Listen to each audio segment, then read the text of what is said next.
If you want to turn off vibration on your iPhone, there's two settings we'll need to look at.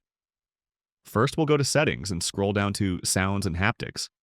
Then tap the Haptics setting, and you can configure how and when you'd like your phone to vibrate. You can set the vibration to be always on, or for example, turn it on only when your phone is in silent mode. If you don't want your phone to vibrate for calls and notifications, set it to Never Play. This setting applies to phone calls and alerts, but if you'd like to go a step further, there's another setting that will disable vibration system-wide for everything.